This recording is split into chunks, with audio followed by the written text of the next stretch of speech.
नमस्कार, public news में आपका स्वागत है।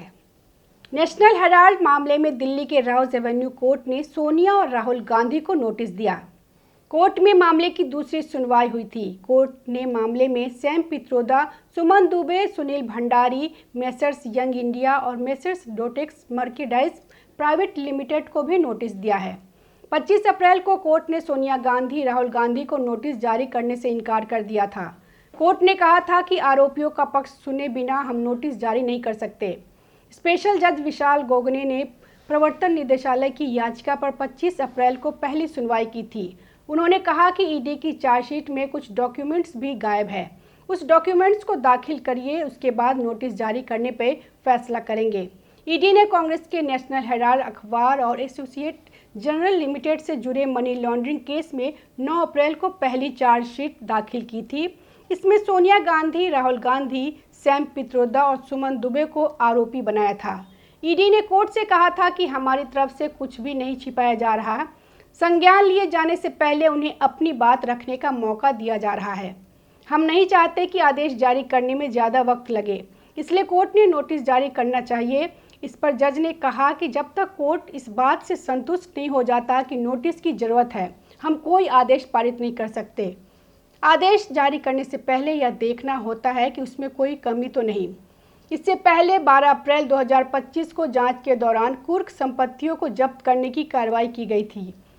ईडी ने दिल्ली के हेराल्ड हाउस, मुंबई के बांद्रा और लखनऊ के विश्वेश्वरनाथ रोड स्थित एजेएल की बिल्डिंग पर नोटिस चिपकाए थे। 661 करोड़ की इन अचल संपत्तियों के अलावा एजेएल के 90.2 करोड़ रुपए के शेयरों को ईडी ने नवंबर 2023 में अपराध की आय को सुरक्षित करने और आरोपी को इसे नष्ट करने से रोकने के लिए कुर्क किया था। पिछले सप्ताह विशेष न्यायाधीश विशाल गोगने ने ईडी की अभियोजन शिकायत पर अस्थायी रूप से नोटिस जारी करने से इनकार कर दिया और संघीय धन शोधन निरोधक एजेंसी से आवश्यक दस्तावेज रिकॉर्ड पर रखने और दोषों को दूर करने को कहा था।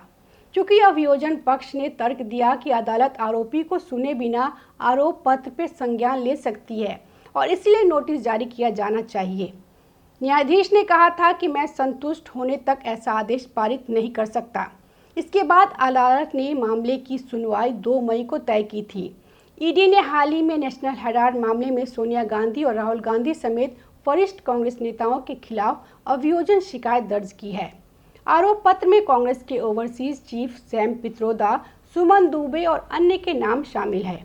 ईडी की जांच औपचारिक रूप से 2021 में शुरू हुई, जब मजिस्ट्रेट अदालत ने जून 2014 में भाजपा नेता सुब्रह्मण्यम स्वामी द्वारा दायर एक निजी आपराधिक शिकायत पर विचार किया। शिकायत में अब बंद हो चुके नेशनल हेराल्ड अखबार के संबंध में शीर्ष कांग्रेस नेतृत्व से जुड़ी आपराधिक साजिश और वित्तीय कदाचार का आरोप लगाया गया था। आरोप अखबार की मूल कंपनी एसोसिएटेड जर्नल्स लिमिटेड के अधिग्रहण और उसके बाद यंग इंडियन के गठन के इर्द गिर्द केंद्रित है, जो एक गैर लाभकारी संस्था है जिसमें सोनिया और राहुल गांधी दोनों के कथित तौर पर 38% शेयर हैं। ईडी का दावा है कि इस ढांचे को 2000 करोड़ रुपए से अधिक मूल्य की प्रमुख रियल एस्टेट संपत्तियों के अप्रत्यक्ष अधिग्रहण की सुविधा के लिए डिजाइन किया गया था। संपत्तियां जो मूल रूप से एजेएल की थी। ईडी का दावा है कि कांग्रेस ने एजेएल को लगभग 90 करोड़ रुपए का असुरक्षित ऋण दिया था, जिसे बाद में यंग इंडियन को मामूली 50 लाख रुपए में सौंप दिया गया। एजेंसी का दावा है कि इसने यंग इंडियन को एजेएल और इसकी संपत्तियों पर नियंत्रण हासिल करने की अनुमति दी, जिसमें दिल्ली, लखनऊ और मुंबई में मूल्यवान अचल संपत्ति शामिल है। ईडी ने गांधी परिवार और कांग्रेस के अन्य लोगों पर इस व्यवस्था के माध्यम से लगभग 988 करोड़ रुपए की लूट का आरोप लगाया है।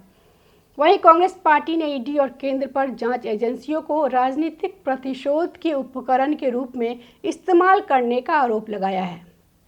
कांग्रेस अध्यक्ष मल्लिकार्जुन खड़गे ने हाल ही में नई दिल्ली में पार्टी नेताओं को संबोधित करते हुए कहा कि पार्टी प्रतिशोध की भावना के रूप में वर्णित इस बात से नहीं डरेगी। श्री खड़गे ने कहा कि आपने देखा होगा कि किस तरह एक बड़ी साजिश के तहत कांग्रेस पार्टी की अध्यक्ष सोनिया गांधी और लोकसभा में विपक्ष के नेता राहुल गांधी का नाम नेशनल हेराल्ड मामले में आरोप पत्र में डाला गया है। कांग्रेस लंबे समय से कहती रही है कि यंग इंडियन एक गैर लाभकारी कंपनी है। नमस्कार।